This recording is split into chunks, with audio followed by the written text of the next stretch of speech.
E hoje a gente vai falar justamente sobre quando Jesus chama os seus seguidores. Se tu quiser abrir a tua Bíblia, a gente vai ler o capítulo 5 do livro de Lucas.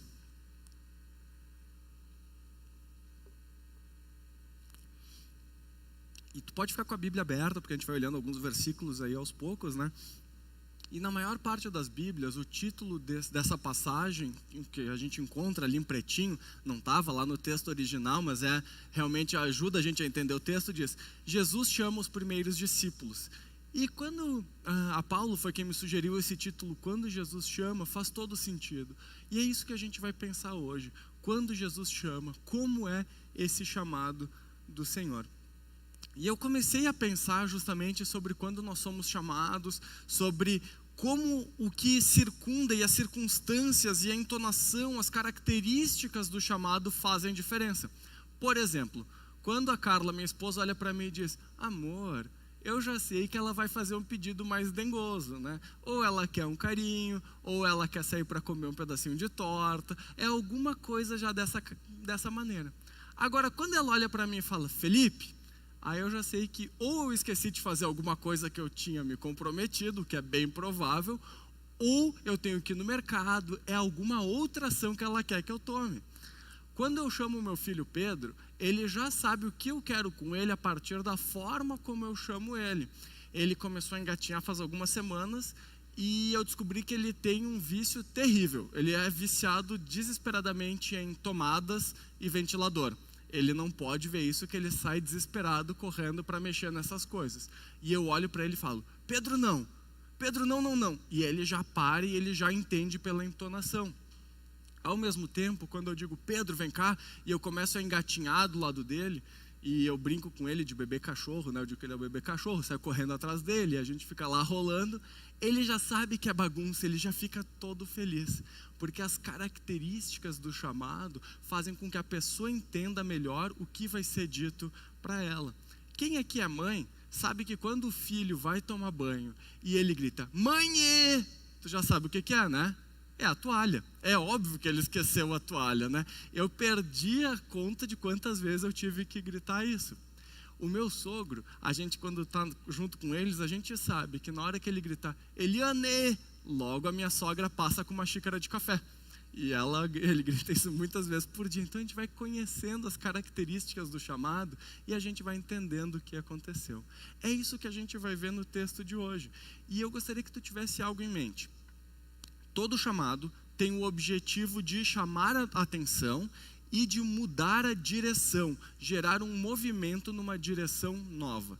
Sempre que alguém é chamado, a atenção dessa pessoa é voltada para algo que ela não estava prestando atenção e tem o objetivo de gerar um movimento nessa nova direção. Então vamos lá, Lucas capítulo 5, versículo 1. Aconteceu que Jesus estava junto ao lago de Genezaré e a multidão o apertava para ouvir a palavra de Deus. O Evangelho de Lucas foi escrito por um médico, também historiador, chamado Lucas, que deixa muito claro o objetivo do Evangelho dele já no começo do livro. Lá no capítulo 1 ele vai dizer: ó excelentíssimo Teófilo, eu passo agora a organizar um relato ordenado das coisas que aconteceram entre nós, depois de eu ter feito uma pesquisa criteriosa, para que a tua fé seja cada vez mais firme. Então ele tem esse objetivo depois de ter feito todo um estudo. E é muito provável que essa investigação dele é o que levou essa passagem a ter mais detalhes no livro de Lucas que nos outros evangelhos. E se tu está caminhando com a gente o ano todo, tu já percebeu que a gente vem olhando para a vida de Jesus. Cada domingo a gente vem olhando para um acontecimento dentro daquilo que a gente pode definir como ordem cronológica. Existe muita discussão se os acontecimentos foram naquela ordem ou não, mas dá para a gente ter alguma ideia. Então a gente já viu quando Jesus encontrou Nicodemos, o Josi pregou para a gente isso algumas semanas atrás. Quando Jesus encontrou a mulher samaritana, quando ele saiu do sul e se dirigia de novo em direção ao norte, passando ali por Samaria, estava voltando para Galileia. A cura do servo do oficial, a rejeição dele na cidade dele e tudo que ainda vai vir. E quando a gente vê esse texto, Jesus ele está passando no lago de Genezaré. E se tu nunca estudou geografia bíblica, tu pode pensar, nossa, mas são muitos lagos, são muitos lugares, que coisa louca, são muitos nomes. O lago de Genezaré é o mesmo lugar que o mar da Galileia, e é o mesmo lugar que o livro de João vai trazer com o nome romano, que é o mar de Tiberíades, que foi dado esse nome em homenagem ao imperador Tibério. Então, mar da Galileia, lago de Genezaré ou mar de Tiberíades é o mesmo lugar. Se tu lembrar do mapa, tu vai lembrar que tem o Mar Morto ao sul, o Rio Jordão sobe, e então a gente tem o lago de Genezaré. E é nessa região que Jesus está. Foi por ali que ele cresceu, não muito longe dali. E como brasileiro, quando a gente pensa em um mar disso, mar daquilo, a gente pensa num lugar gigante, né? Pessoal, não era grande. Tinha em torno de uns 12 metros por 25, uns 12 quilômetros por 25 quilômetros de extensão por 12 de largura. Não era algo muito grande, mas ele tinha realmente muitos peixes, porque o Rio Jordão desaguava ali, a água era muito fresca e acabava sendo um bom lugar para a pesca. E Jesus passando ali intencionalmente nesse lugar, uma multidão se reúne ao redor dele. Onde Jesus ia, uma multidão se reunia. Um ajuntamento informal de pessoas, ou seja, pessoas que pararam de fazer o que elas estavam fazendo e iam ao redor do Senhor com um objetivo claro. Ana, tu pode pôr de novo o texto para a gente? As pessoas se reuniam ao redor de Jesus para ouvir a palavra de Deus.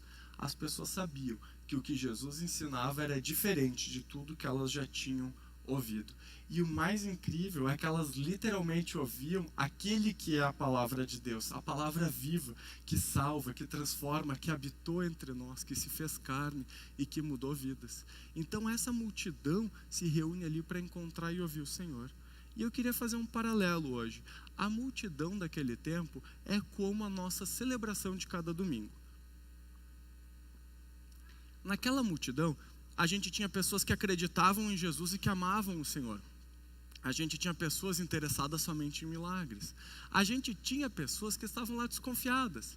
A gente vê também pessoas que viram uma multidão e querem olhar o que está acontecendo ali naquela multidão. Também tinha umas pessoas que estavam lá com intenções ruins, de que de alguma maneira queriam prejudicar o ministério do Senhor. O nosso ajuntamento, a nossa multidão de domingo é exatamente igual. Quando eu cheguei na igreja muitos anos atrás, eu achava que no domingo, no culto, só tinha gente crente, salva, batizada e que buscava viver uma vida limpa e linda com o Senhor. E foi muito surpreendente quando eu entendi que não, mas ao mesmo tempo fez todo sentido, porque eu também estava chegando ali, novo e querendo conhecer essa fé.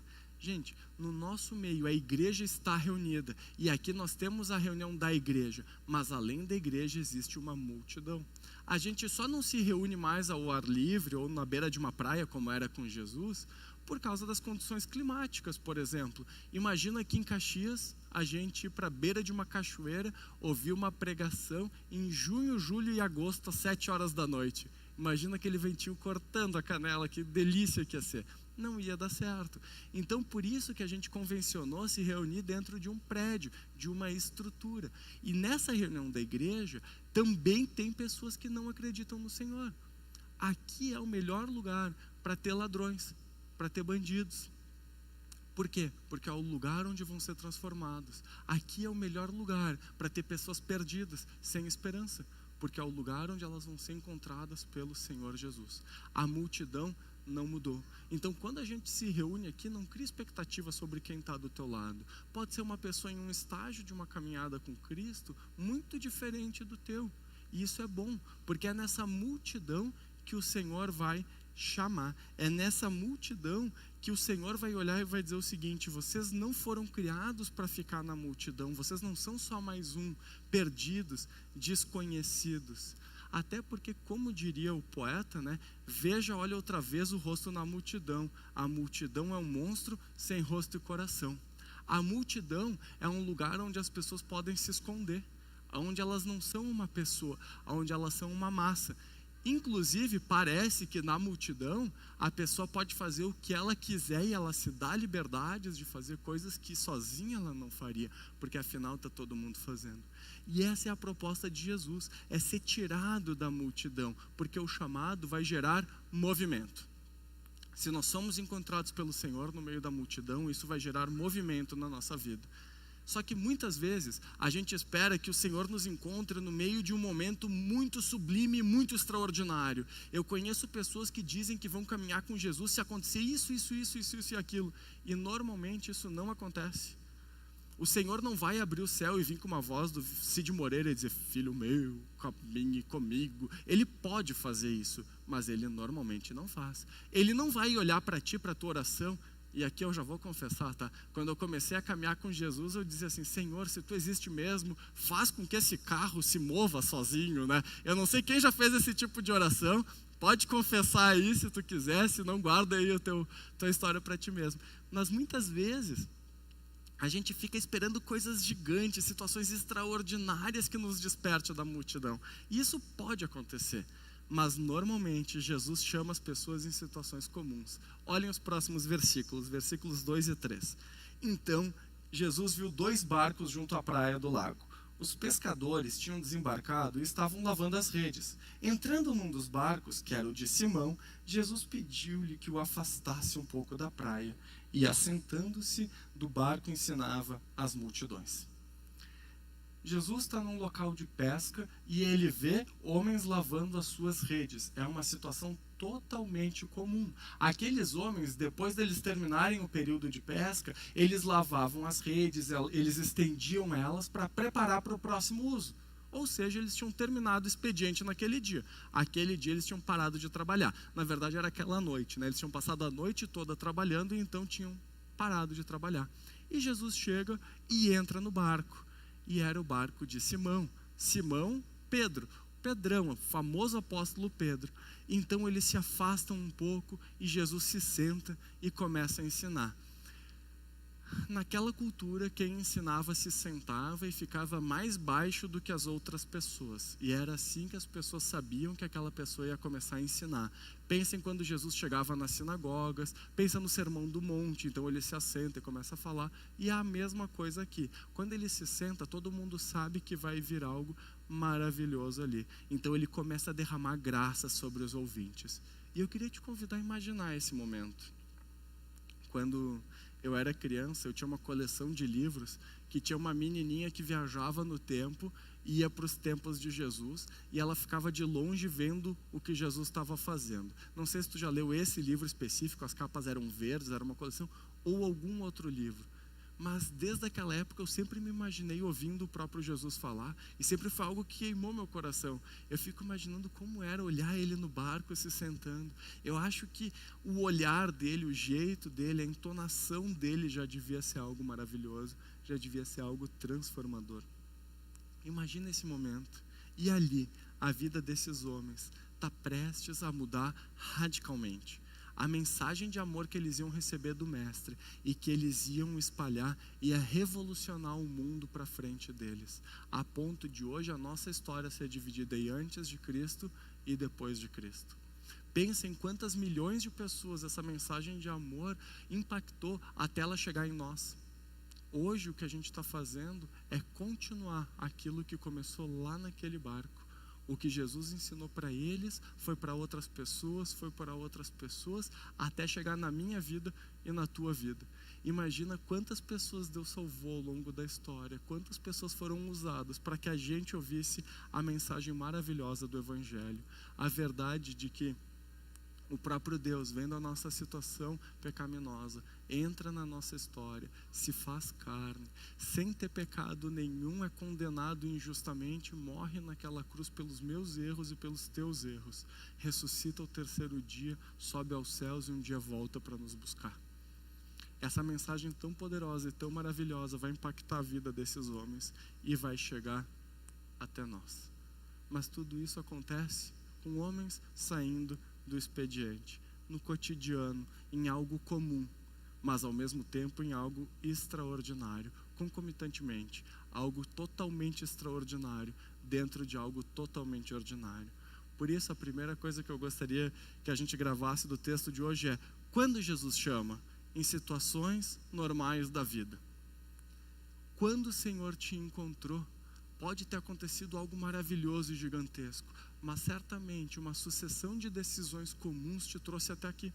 Se tu está aqui hoje ouvindo a mensagem, pode ter acontecido grandes milagres para que isso acontecesse.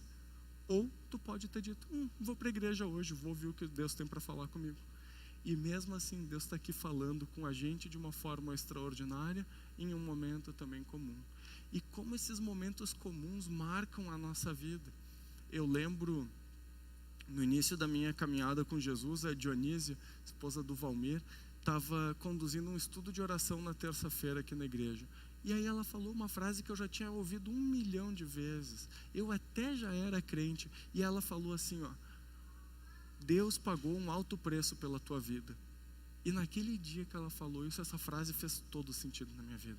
Num culto comum, a gente estava sentado em círculo, com pessoas conversando, e algo extraordinário aconteceu ali. Aquilo entrou no meu coração de uma forma que nunca tinha entrado.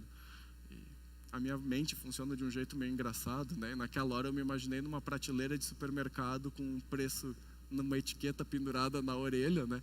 E o preço que estava escrito ali era o sangue de Jesus. Esse foi o preço que Jesus pagou por mim, para me resgatar, para me libertar do cativeiro que eu vivia por causa dos meus pecados, em um momento normal.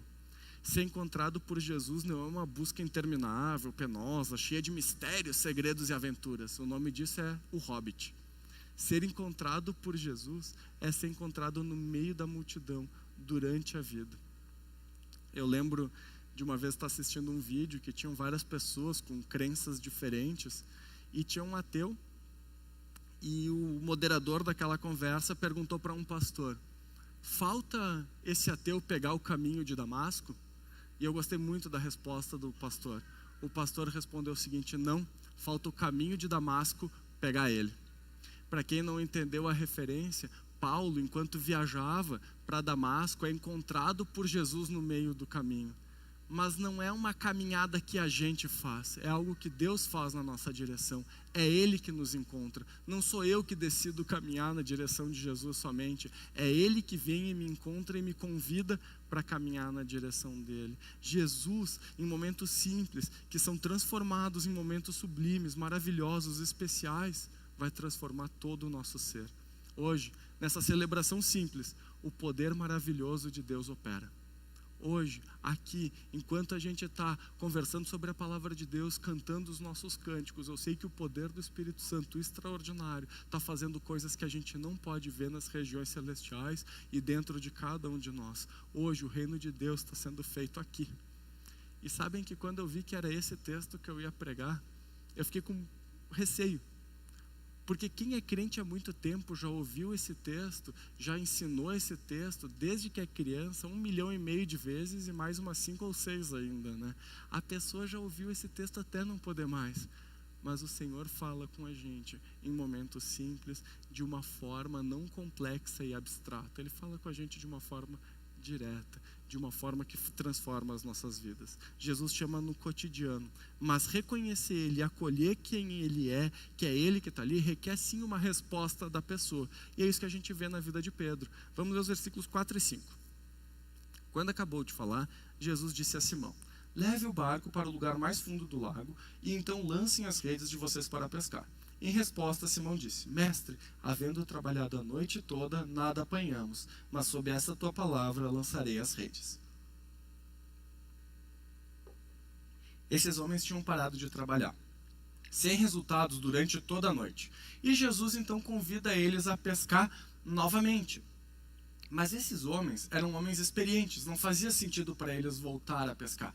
Muitas vezes a gente vê teologias que querem transformar todo mundo daquela região em miserável, como se isso fosse vontade de Deus. Esses homens não eram miseráveis, tá? Eles tinham um negócio de pesca. Tanto que em Marcos a gente vai ver que 2 irmãos eram sócios de outros 2 irmãos, né, dos filhos de Zebedeu ali, e eles tinham funcionários que estavam ali lavando as redes. Eles eram homens que conheciam aquele negócio, eles sabiam o que eles estavam fazendo. Por isso, racionalmente, não fazia sentido para eles continuar e voltar a pescar. Porque quando Jesus chama o caminho, pode não fazer sentido em um primeiro momento. Mas aqueles que são chamados pelo Senhor também são movidos por fé. E a fé, ela não é só um conceito abstrato na nossa mente. A fé precisa nos levar à ação. Porque quando Jesus chama, é para a ação e para a obediência. Diferente de textos filosóficos, a Bíblia, a palavra de Deus, a palavra viva que é Jesus, sempre nos convida à ação. Sempre existe um passo a ser dado de forma prática.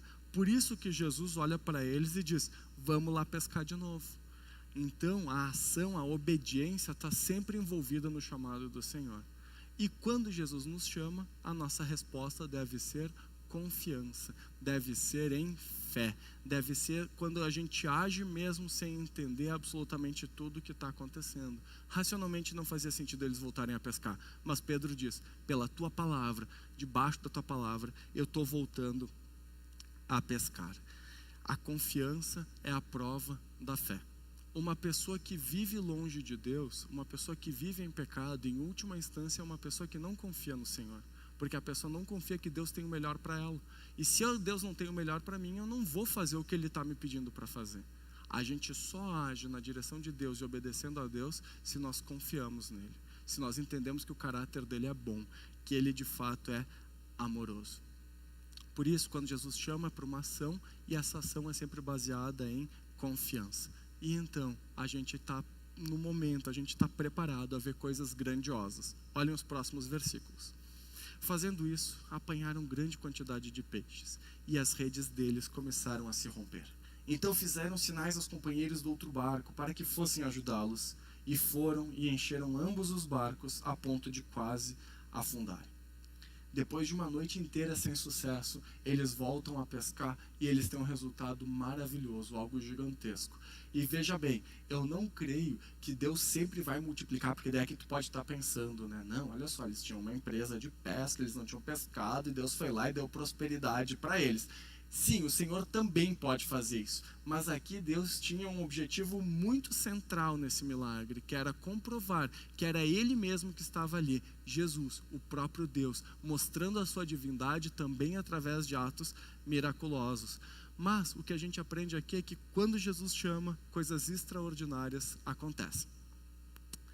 Recentemente eu estava vendo um outro debate, também com um pastor e um ateu, e era sobre a existência de Deus. Eu não sei quem aqui viu, acho que foi no final do ano, no começo do ano agora. E era um cara que eu respeito, um cara muito inteligente, esse pastor. Mas teve algo que me chamou a atenção. Ele ficou bravo quando falaram que a fé dele não era totalmente racional. E eu conheço os argumentos racionais para crer na existência de Deus. E eu confirmo e creio que é mais fácil ter fé em Deus do que não ter fé racionalmente falando. Mas a gente precisa admitir que em algum momento a nossa certeza e a nossa racionalidade vai passar e a gente vai se deparar com coisas extraordinárias e maiores que a nossa racionalidade não vai explicar. Fé em coisas grandiosas e em milagres é algo que a gente também precisa crer e também precisa buscar. Eu conheço pessoas que vêm de realidades de igrejas em que, desculpem a palavra, mas era charlatanismo o que acontecia. Eram milagres em cima de milagres e coisas extraordinárias que de milagre não tinham nada. Uma vez eu fui em uma igreja que tinha um monte de revelação, tinha meia hora de revelação de milagres de Deus antes de começar a pensar na palavra. E aí, teve uma assim que foi a pior de todas. Eu disse: cara, eu não engano uma criança de 5 anos com essa história. Mas o camarada teve a coragem de falar que aquilo era uma revelação de Deus. Ele chegou lá e ele disse o seguinte: tem uma irmã aqui da igreja que foi curada do câncer agora, mas ela não sabia que estava com câncer, mas vem aqui na frente para receber a sua cura, senão você não vai receber a sua cura. E ele insistiu nisso 10 minutos, até uma mulher ir lá na frente. E eu olhei para a cara dela e eu tenho quase certeza que ela foi pensando assim: eu vou para ele ficar quieto, que senão ele vai continuar falando essa bobagem. Charlatanismo, gente, charlatanismo, tá? E isso sim é pecado, e Deus um dia vai cobrar ele por estar vendendo falsos milagres. Mas a gente também não pode esquecer que milagres acontecem, que coisas extraordinárias existem, e a gente não pode se fechar por causa desses abusos. Essa semana eu estava conversando com um amigo meu que cresceu numa igreja em que tudo era milagre, tudo era, e aquilo era um abuso espiritual. E ele de fato se fechou para isso. E aí nessa conversa foi muito boa, porque ele disse assim: olha, Felipe, eu acho que eu tenho que chegar mais no meio termo. E eu disse: cara, é isso aí. A minha oração, quando eu vejo algo, é perguntar para Deus, é pedir para Deus humildemente: Deus, não deixa passar nada que está vindo de Ti aqui. Me ajuda a compreender se isso aqui realmente vem de Ti e me ajuda a ver se isso realmente é um milagre. Mas eu não posso negar os milagres que Deus fez na minha vida, as transformações interiores e as coisas exteriores que Ele fez ao meu redor. Essa semana, na nossa reunião, o Rômulo contou um milagre de um menino que não tinha as cordas vocais e depois de uma oração começou a falar. Eu não posso fingir que isso não existe, eu não posso fingir que o poder de Deus não é extraordinário. Eu não posso fingir que um dia, eu não posso fingir que não aconteceu algo na minha vida, né? No começo da minha conversão, mal financeiramente, meu gás estava acabando, eu cheguei em casa e disse: Deus, eu só tenho esse gás, eu não tenho dinheiro para comprar outro. Por favor, Deus, me ajuda aí e não deixe esse gás acabar. E depois disso, meu botijão de gás durou 3 anos. Então, eu não posso fingir que isso não aconteceu. Eu não posso dizer que existe uma explicação racional para isso. Eu tenho que me ajoelhar e dizer o seguinte: quando o Senhor me chamou, milagres acompanharam todo esse movimento. Eu não posso fingir que eu não era totalmente inseguro, perdido e que tinha um vazio gigantesco dentro de mim que me corroía.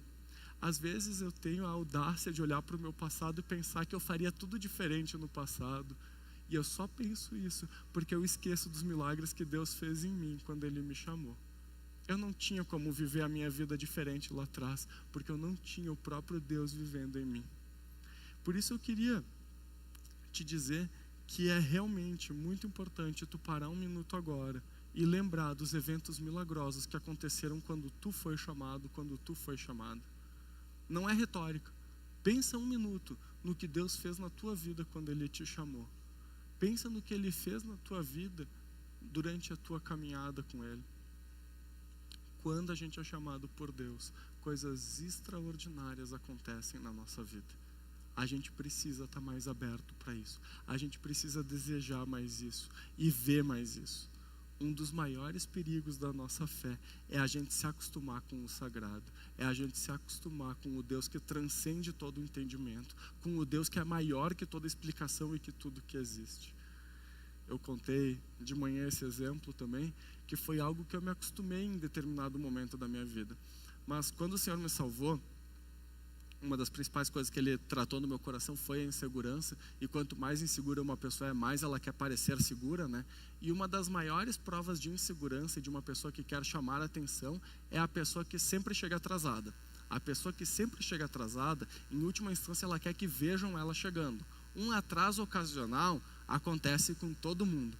Mas a pessoa que absolutamente sempre está atrasada, ela quer que vejam que ela chegou depois, quer ver se elas sentiram falta dela e tudo isso.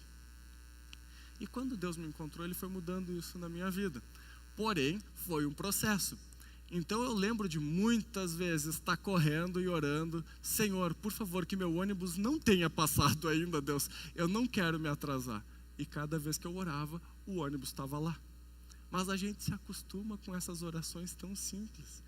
Algumas semanas atrás, uma pessoa, não, já faz mais tempo, já faz alguns meses, uma pessoa chegou e me disse assim: Felipe, eu gostaria que tu orasse pelo meu parente que está mal e está hospitalizado. Então eu parei, orei com a pessoa, né? E aí no outro domingo eu disse: e aí, como é que está o teu parente? Saiu do hospital, teve alta, mas não dura um mês. Cara, enterrou a pessoa, Deus acabou de dar uma resposta de oração, não percebeu isso e ainda matou o que estava vivo, né? E muitas vezes a gente faz isso, a gente se acostuma com as respostas das nossas orações e a gente para de ver o milagre. Quantas vezes a gente ora dizendo: Senhor, me ajuda a superar isso? Quantas vezes a gente ora como o Fransley ministrou para a gente: Senhor, aquieta minha alma, guarda minha alma em Ti. E vem uma paz que não tem explicação e a gente segue a vida. E aí 3, 4, 5 dias depois a gente está ansioso de novo e parece que Deus não respondeu aquela oração. Coisas extraordinárias acontecem quando a gente é chamado.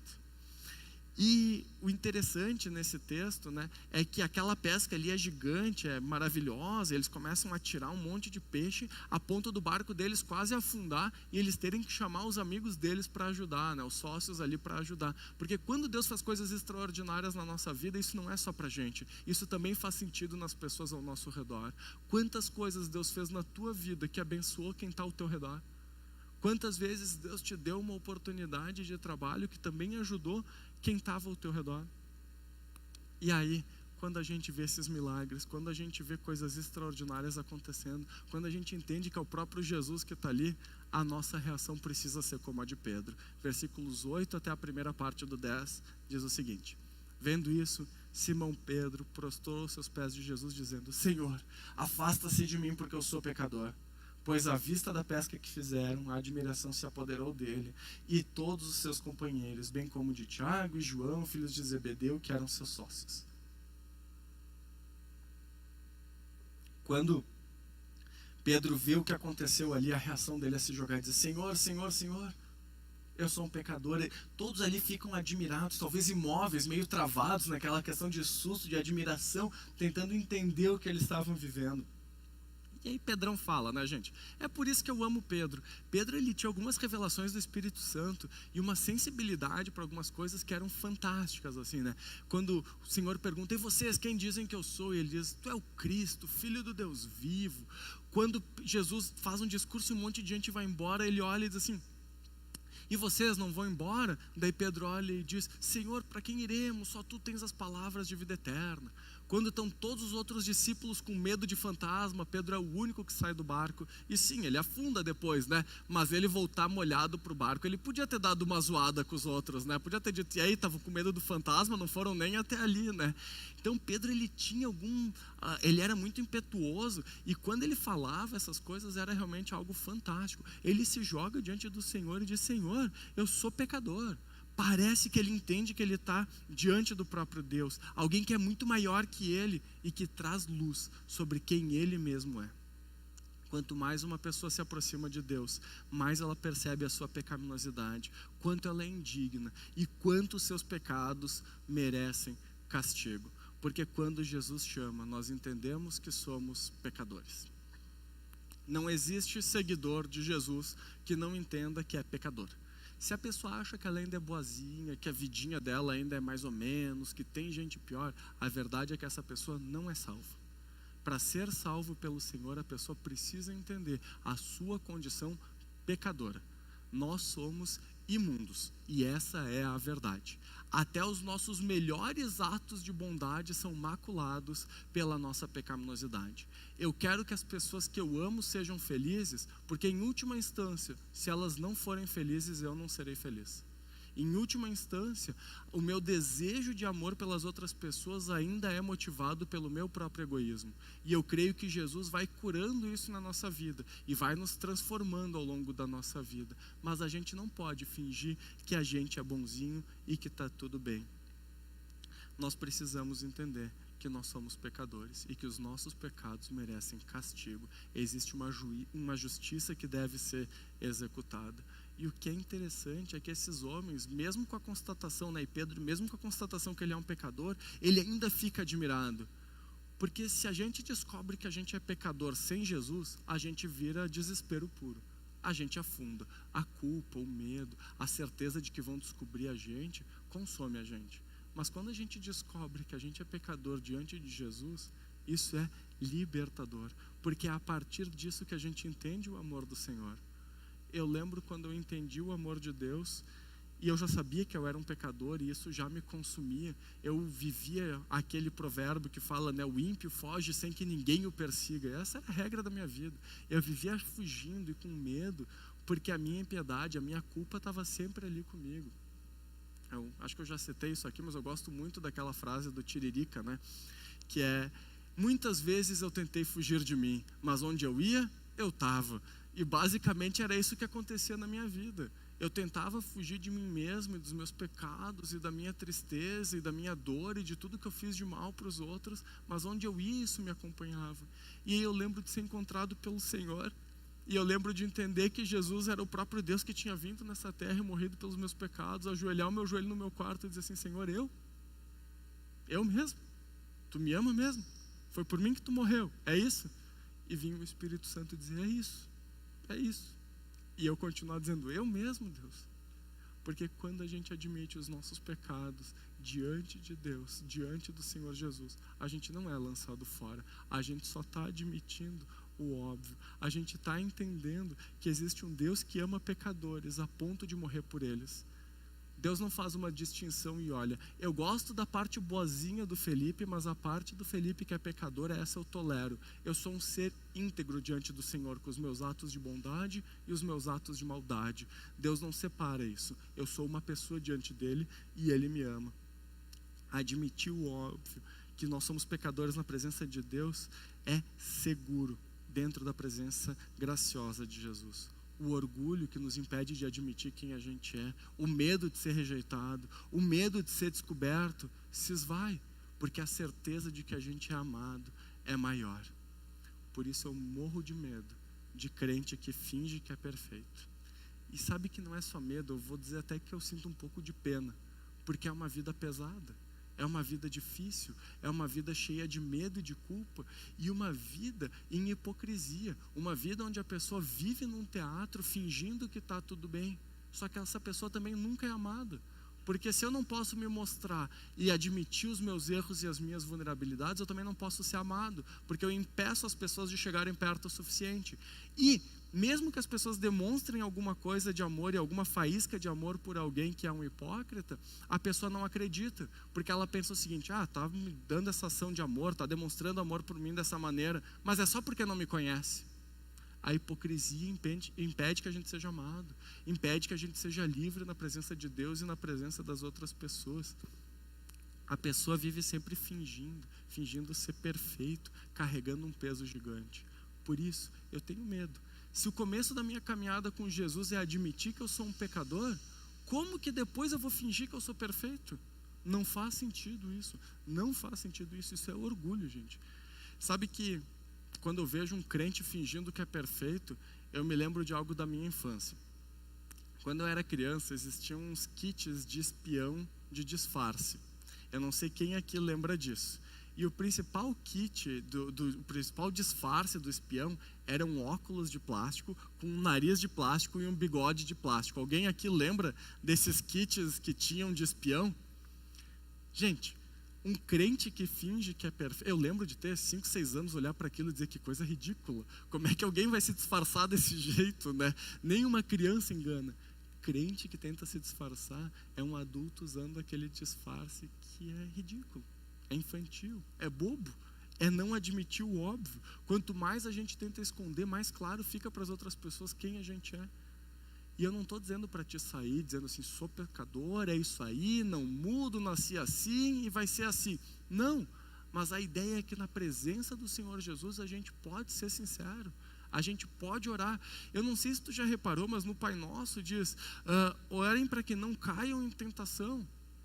Me ajuda a não cair nas minhas tentações. Mas qual que é a nossa moral, assim, o nosso orgulho?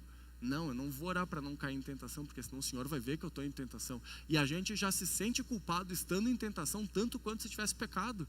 E a gente tem vergonha de pedir ajuda para Deus, do que Ele já está vendo e do que Ele mandou a gente pedir ajuda. Por isso a gente precisa se aproximar de Deus com ousadia, com coragem, diante do trono da graça, de um Deus que entende quem a gente é, que se compadece das nossas fraquezas, porque enfrentou todo tipo de tentação, porém sem pecar. Não admitir os pecados diante de Jesus é receita certa para ser consumido pela culpa, pelo medo de ser descoberto, para não se sentir amado e por hipocrisia. Por isso, admitir quem se é diante de Jesus é libertador e capacita a pessoa a ser usada por Ele. Não tem como uma pessoa ser usada pelo Senhor antes de admitir a realidade de que é um pecador, de que é uma pecadora. Diante dessa frase de Pedro, muitas vezes a gente não percebe qual é a resposta do Senhor Jesus. Olha o que diz os versículos 10 e 11. Então Jesus disse a Simão: não tenha medo, de agora em diante você será pescador de gente. E arrastando eles os barcos para a praia, deixando tudo, seguiram. Sabe o que mais me surpreende? É que Jesus não olha para Pedro e diz assim: não, Pedro, você não é tão pecador assim, você até que é bonzinho, eu vou te dar uma chance. Jesus também não olha para Pedro e diz: realmente, Pedro, tu é um pecador nojento, por favor, se afaste de mim. Não, o que Jesus olha e diz para ele é: cara, agora eu vou te usar. Agora que tu entendeu quem tu é, agora tu está redondinho para ser usado nas minhas mãos. As pessoas que eu mais vejo serem usadas pelo Senhor são pessoas que não escondem as suas lutas. São pessoas que entregam as suas lutas para Deus. Pensa no grande rei Davi, um homem segundo o coração de Deus. Não tinha como os pecados dele estarem mais escancarados do que na Bíblia. Não tinha como. A Bíblia não se preocupa em fingir que ele era perfeito. A Bíblia se preocupa em demonstrar que ele tinha um coração que confiava na graça perdoadora do Senhor Jesus. E aí Jesus vai olhar para Pedro e vai dizer: você vai ser pescador de gente. O que é ser pescador de gente? Era ser convidado a ser um seguidor de Jesus e alguém que levaria essa mensagem adiante. Alguém que levaria as boas novas de que o próprio Deus veio, morreu e ressuscitou para nos resgatar, para nos perdoar dos nossos pecados e nos capacitar a ter uma vida livre desses pecados. O amor e a graça de Jesus são maiores do que os pecados. Onde abundou o pecado, superabundou a graça. E o interessante é que Jesus chama Pedro sabendo quem ele é. Quando Pedro diz assim: eu sou pecador, Jesus olha para ele e eu imagino Jesus pensando: e tu nem sabe o quanto ainda, mas daqui a uns anos tu vai sentir na pele e tu vai entender de fato quem tu é. Jesus não tinha nenhuma ilusão quanto a quem Pedro era. Por isso, quando Pedro depois vai negar Jesus, Jesus não vai se desiludir com Pedro. Até porque a gente confunde desilusão, né, com decepção. Parece: eu me desiludi com aquela pessoa. Desilusão é eu sair de uma ilusão. Jesus não tinha ilusão sobre quem Pedro era. Ele sabia tudo que Pedro ia fazer. Por isso ele não se decepciona com Pedro. Por isso ele não vai desanimar. Ele já sabe quem é Pedro e mesmo assim ele diz: eu vou te usar. Jesus sabe quem a pessoa é. E a pessoa admitindo isso, está pronta para ser usada pelo Senhor. Por isso eu queria te dizer que se tu tem tido uma caminhada vacilante com o Senhor, tu tem tido altos e baixos com Deus, em algum momento da tua caminhada tu te afastou muito de Deus e tu pensa: não sei se eu não fui muito longe dessa vez. Eu quero te dizer, se tu está ouvindo essa mensagem hoje, tu está sendo encontrado, tu está sendo chamado, tu está sendo chamada por Deus para admitir sim as tuas falhas, mas Deus ainda tem um plano na tua vida. Deus ainda quer te usar como um pescador, Deus ainda quer te usar como uma pescadora de muitas pessoas. E eu tenho certeza que se cada um de nós decidir caminhar com o Senhor, admitindo quem a gente é, sendo encontrado por Ele, vivendo em fé, em obediência, muitas vidas vão ser salvas através de mim e de ti. Na nossa oração antes do culto, muitas pessoas falaram o quanto é urgente a pregação do Evangelho e o quanto a gente precisa cada vez mais testemunhar do amor de Deus. E eu acho que a nossa igreja está sendo despertada para isso, porque eu vejo muitas pessoas em fóruns diferentes falando isso. Gente, nós precisamos levar esse amor. E tudo que o Senhor espera de nós é que a gente seja transparente com Ele. E é isso que Ele vai usar. E normalmente nessa fala de Jesus, a gente vai direto para o seremos pescadores de homens. Seremos pecadores é tenso, né? Seremos pescadores de homens. E olha que interessante como a gente pula da primeira parte. Pode voltar, Ana? Olha o que diz o texto. Jesus começa olhando para ele e dizendo o seguinte: quando Pedro diz: eu sou um pecador, te afasta de mim.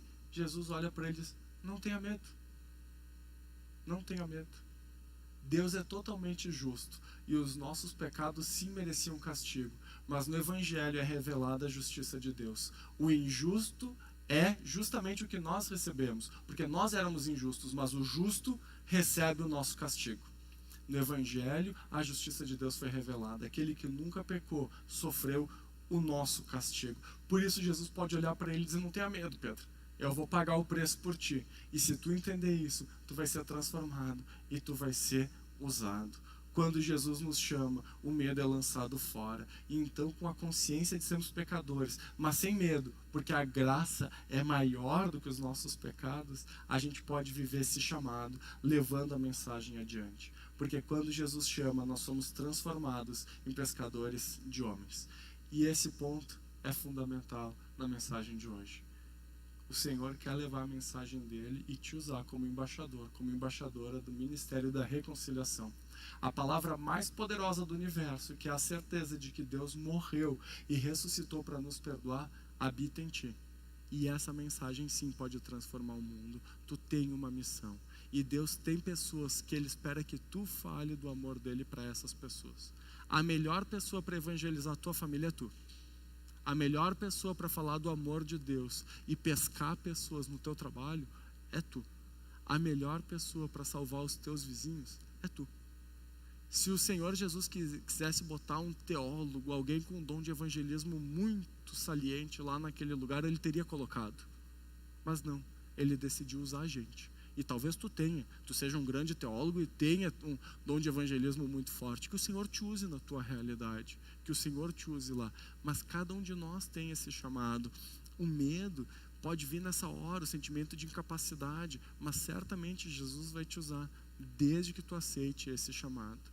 E o interessante é que Deus usa tudo que nós temos, tudo que nós somos, tudo que nós sabemos, tudo que nós vivemos. Eu não sei se tu percebeu, mas na vida de Pedro isso já estava acontecendo. Jesus ensinou uma multidão de dentro do barco dele. Jesus já estava usando toda a realidade de Pedro para pescar outras pessoas. Tudo isso aqui aconteceu quando Pedro já estava sendo usado, quando ele ouviu o convite de Jesus e ele aceitou que Jesus entrasse no barco. Quando Jesus disse para ele pescar e ele pescou, isso já estava testemunhando para outras pessoas. Quando ele entregou o barco dele, aquilo que ele tinha para o Senhor ensinar aquelas pessoas ali na praia, ele já estava sendo usado. E então ele admite que ele é um pecador, então ele é chamado a ser um pescador e a gente sabe tudo o que vai acontecer na vida dele depois. Por isso, o que eles tinham já tinha começado a ser usado por Deus. A tua vida, muitas vezes, já está testemunhando sem tu perceber as coisas extraordinárias que Jesus tem feito em ti, através de ti e por ti, já tem testemunhado para as pessoas ao teu redor. Tenha certeza disso. Por isso, para encerrar, eu queria chegar na aplicação da nossa mensagem de hoje, que é a seguinte: quando Jesus chama, a gente deve seguir Ele e sermos pescadores de pessoas. Eu trouxe o texto de Marcos aqui, porque aqui no texto de Marcos tem um convite mais claro de Jesus do que quando Lucas escreveu, né? Olha o que diz. Jesus lhes disse: venham comigo e eu farei com que sejam pescadores de gente. Então eles deixaram imediatamente as redes e o seguiram. O Senhor chama e eles imediatamente largam tudo e vão. E eu quero te dizer, o Senhor está te chamando hoje. O Senhor está chamando a mim hoje. Ele está olhando para a gente e está dizendo: me sigam e sejam pescadores de pessoas. Esses homens não estavam tendo aqui o primeiro encontro com Jesus. É bem provável que entre a tentação de Jesus e esse momento aqui, já passou 1 ano do ministério do Senhor. Ele já tinha tido uma parte do ministério dele ali em Jerusalém, na Judeia, ele já tinha passado por Samaria, ele já estava no ministério dele lá na Galileia, e eles já tinham visto uma ou outra coisa de Jesus. E nesse momento Jesus olha para eles e diz: vamos mais? E é nessa hora que eles largam tudo e se comprometem a viver somente para o Senhor. Por isso, não importa quantas vezes tu já ouviu o chamado de Jesus, eu quero te dizer, Ele está te chamando para te ir um pouco mais, para te seguir Ele um pouco mais, para tu ser um pouco mais parecido com Ele.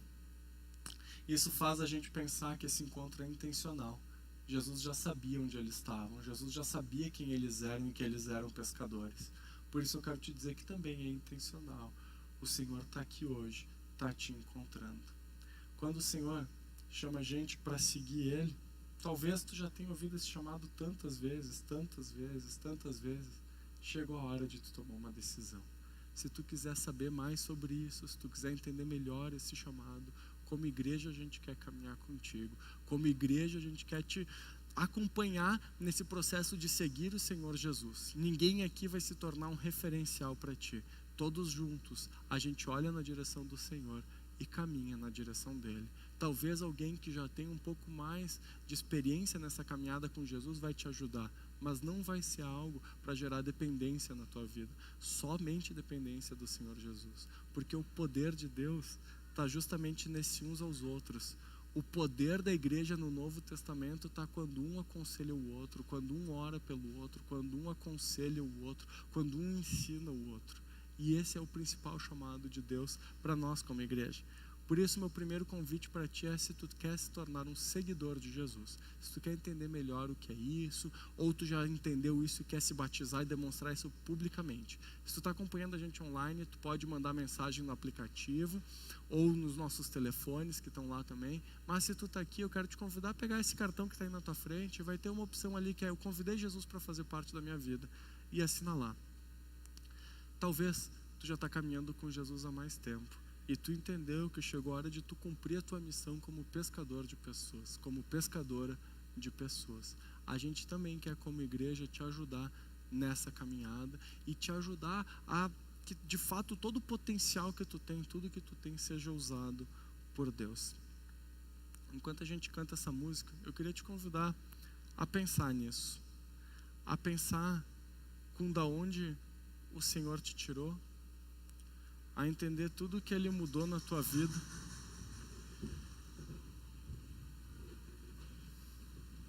Quando Deus me chamou e eu fui encontrado pelo Senhor Jesus, eu vivia totalmente perdido nos meus pecados, nas minhas dificuldades, nos meus vícios, e me sentir amado por Ele não foi fácil. Não foi fácil porque eu tinha barreiras, eu tinha áreas da minha vida que eu não entendia, que eu achava que me impediam de ser digno do amor de Jesus. E de fato a gente não é digno, mas Ele decidiu dar esse amor pra gente. Admitir as nossas fraquezas, nos vemos como pecadores diante de Deus, não é fraqueza, é força. Porque a gente precisa abrir mão do orgulho, a gente precisa abrir mão do medo de ser rejeitado, a gente precisa abrir mão do medo do que os outros vão pensar e se apegar somente na certeza de que o que o Senhor diz sobre nós é mais importante. Eu sou o Felipe, eu tenho lutas nas áreas mais diversas que vocês possam imaginar. As principais lutas da minha vida são contra a dependência química. Eu não consumo nenhum tipo de droga há 15 anos, mais ou menos, mas eu sou dependente químico e eu consigo me viciar em absolutamente qualquer coisa.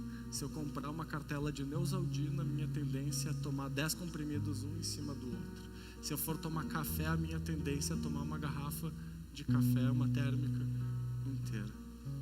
Eu luto na área da codependência emocional, porque além de eu ser dependente, na minha família eu tenho muitos dependentes dos dois lados, e isso gerou em mim, durante toda a minha infância e adolescência, a tendência de gerar problemas para tentar fazer com que os problemas da minha vida, da minha família sumissem. Durante a minha fase adulta, eu tento lutar com os meus problemas quando eu estou longe do Senhor, em primeiro lugar tentando ser o herói e tentando resolver tudo e para todo mundo, ou fazendo piada sobre situações que não são engraçadas, mas que fazem parecer com que aquilo não é tão grave, dá uma falsa sensação de segurança em relação àquilo. Eu luto todos os dias contra a ira, e essa é provavelmente a minha maior luta, e eu tenho que todos os dias me lembrar que eu não ajo pelo que eu sinto, eu ajo pelo que Jesus me diz, e eu nem sou o que eu sinto, eu sou aquilo que Jesus me diz, e que a ira não precisa me dominar. Eu luto contra a imoralidade sexual e mais uma lista interminável de coisas, mas admitir tudo isso diante do Senhor Jesus é libertador, e eu posso chegar e admitir isso diante de vocês, porque não tem nada para ser descoberto que o Senhor não tenha me perdoado até hoje. E quando eu admiti isso diante dele, todo medo se foi, e todo medo se quebra, e ele olha para mim e diz: eu vou te fazer um pescador de gente. E tudo que eu posso pensar é eu acho que não, eu não me escolheria, mas o Senhor decidiu me escolher. E quando eu vejo alguém conhecendo o amor de Jesus através da minha vida, eu só diminuo mais, eu só olho e digo: Deus, Tu é maravilhoso. Quantas vezes eu venho pregar e um pouco antes eu tenho que parar e lembrar: sim, Felipe, tu não merece, sim, Felipe, tu não tem nada para falar, mas o Espírito Santo pode te usar. Por isso eu quero te dizer que dentro das nossas fraquezas e dentro das nossas vulnerabilidades, e a partir da onde a gente estiver, Deus vai usar a gente. E eu creio numa comunidade totalmente transparente diante do Senhor Jesus, que luta as suas lutas, que admite e não se conforma com o que é difícil. E eu sou um discípulo de Jesus em recuperação de todas essas áreas. Quem já fez o Recuperando sabe que é isso que nos define, né? Eu sou Felipe, um discípulo de Jesus em recuperação, que luta nessas áreas. Eu não sou digno de estar aqui falando absolutamente nada, mas Jesus um dia olhou para mim como Ele olhou para Pedro e disse: eu vou te fazer um pescador de homens. E eu preciso levar isso a sério na minha vida.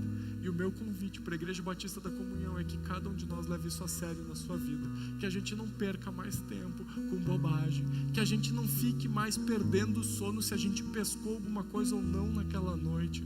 Mas que a gente perca o sono quando a gente não obedeceu o chamado do Senhor Jesus quando não fizer sentido. Que a gente perca o sono quando a gente não entender que Ele nos chama para uma ação. Que a gente perca o sono quando a gente perceber que a gente perdeu uma oportunidade de falar do amor dele. Que a gente perca o sono quando a gente vê que a gente não teve fé nas coisas extraordinárias que ele pode fazer. A gente precisa fazer oração para que o reino do Senhor seja feito aqui. E o Rômulo tem falado muito sobre isso. Cada vez que a gente se encontra, em cada reunião, a gente precisa ver esse reino extraordinário aqui acontecendo, pessoas se convertendo. Eu creio que em cada pregação pelo menos uma pessoa vai se converter. E essa tem sido a minha oração. Não é que Deus pode fazer isso. Eu creio que Deus vai fazer isso. Eu creio que em cada pregação uma pessoa que está longe de Deus vai decidir caminhar com Ele. Eu creio que em cada pregação, que em cada culto, que em cada celebração, uma pessoa que está perdida vai ser encontrada pelo amor do Senhor Jesus. E o convite para a igreja nesse dia é para que a gente entenda isso e para que cada um de nós seja esse pescador de pessoas. Que o Espírito Santo fale contigo enquanto a gente canta essa música e que esse novo recomeço, que esse novo céu de fato seja feito na nossa vida e se espalhe através de nós.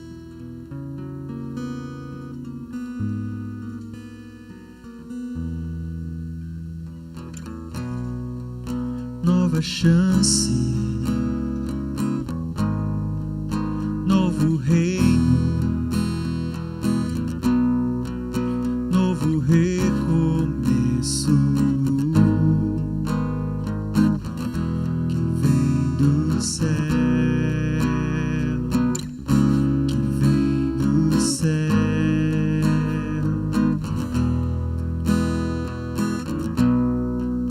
O caminho, a verdade e a vida que eu sonhei, que vem do céu, que vem do céu, que vem do céu, que vem do céu.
chama, a gente deve seguir Ele e nos tornarmos pescadores de pessoas. E eu queria, de uma forma bem prática, mostrar para vocês algumas oportunidades de se tornarem pescadores de pessoas aqui na comunhão. A gente faz isso através dos ministérios, de forma organizada, e a gente tem tido algumas necessidades em algumas áreas bem específicas. Então, as duas primeiras áreas que eu gostaria de citar, e talvez Deus queira te usar nessas áreas, tu até pode pensar assim, olha, eu não me vejo fazendo isso a vida toda, mas são áreas muito importantes. A primeira delas, eu vou citar duas juntas, que é o estacionamento e a recepção. Por que essas duas áreas são muito importantes? Vocês têm ideia de quanto tempo uma pessoa leva para decidir se ela volta ou não numa igreja? 10 minutos. Uma pessoa decide se ela volta ou não em uma igreja nos primeiros 10 minutos. Então, provavelmente não começou música nenhuma, não teve pregação nenhuma. Ela decide se ela volta ou não. E, óbvio, ela pode mudar de opinião, se for pregada só heresia, ou se a pregação for boa, se a música for realmente algo que leve ela a cantar para o Senhor. Mas o que e vocês sabem que mudar de opinião é mais difícil. O mais determinante é como está o ambiente quando a pessoa chega, como ela foi recebida, ela foi amada, ela se sentiu tranquila onde ela deixou o carro dela, ela já foi recebida em amor lá.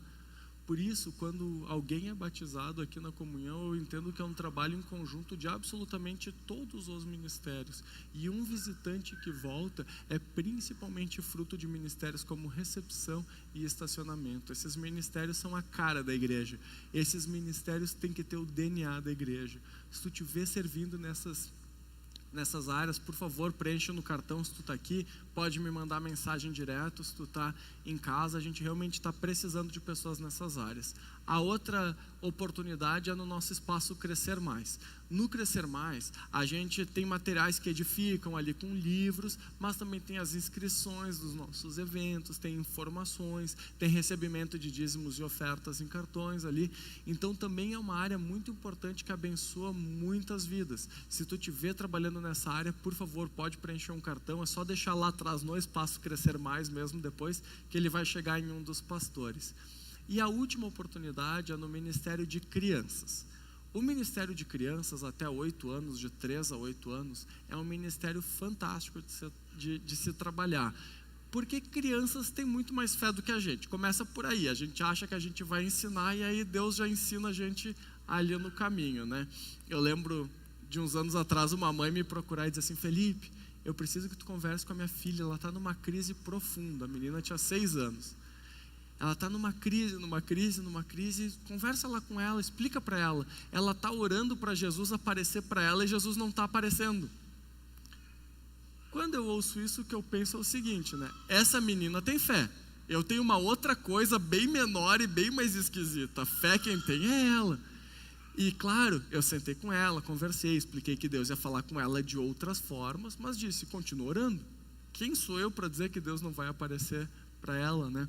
As crianças decoram versículos, conhecem o Senhor Jesus, e é realmente muito legal quando eu pastorei as crianças de 8 a 12 também, quando elas já chegam crendo no Senhor Jesus, elas já sabem que elas são pecadoras, mas que Jesus morreu no lugar delas, e elas dão respostas espirituais para questões muito complexas, que só o Espírito Santo pode ter ensinado aquilo para elas. Então é muito legal e é realmente muito... É satisfatório trabalhar com crianças, assim, gente, de verdade, é realmente muito legal ver a fé se formando, e é o período em que as pessoas mais se convertem. Conforme a idade vai aumentando, vai diminuindo o número de conversões. Então, primeiro as crianças, depois juniores, depois adolescentes, estão sempre mais abertos para a fé. Então, daí tu pode mandar mensagem direto para a Carol, pode preencher o cartão aqui que eu vou te encaminhar para as pessoas. Então, pensa se o Senhor quer te usar como pescador em uma dessas áreas e entre em contato com a gente. Vamos orar? Paizão, muito obrigado por ter nos amado. Muito obrigado, Deus, porque Tu nos amou quando nada de bom se via em nós. Tu já tinha demonstrado o Teu amor por nós quando Tu morreu por nós, sendo nós ainda pecadores, Senhor Jesus. E isso é realmente maravilhoso. Mas mais maravilhoso do que isso, Senhor, é a gente ser impactado com a verdade de que Tu quer nos usar como Teus pescadores. Senhor, isso é uma honra, isso é um privilégio, e a gente admite que é somente pela Tua graça e pelo poder do Teu Santo Espírito que isso pode acontecer através de vidas como a nossa. Se alguém aqui, Senhor, está com medo, que ouça essa parte que Tu falou para Pedro, não tenha medo. Se alguém aqui, Senhor, está em dúvida se deve ir ou não, Senhor, que se lembre que quando Tu chama, a gente deve Te seguir em obediência, em fé, em movimento, em confiança em quem Tu és, Senhor. Se tem pessoas aqui, Senhor, que têm se sentido improdutivas no reino, Senhor, que elas sejam confrontadas com isso e assumam a sua característica, o seu chamado de serem pescadores e sejam usadas por Ti aonde estiverem, Senhor.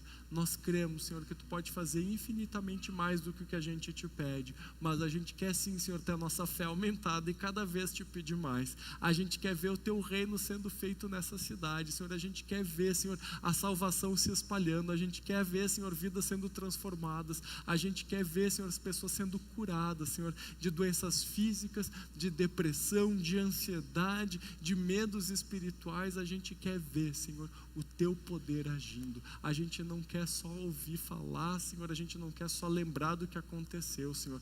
Nós cremos que Tu continua agindo com poder hoje. Nos faz participantes e Teus agentes nessa terra. Esse é o nosso pedido, Senhor. Por favor, nos usa como Teus pescadores. É no Teu nome que oramos. Amém. Que o Senhor abençoe vocês. Tenham uma boa semana.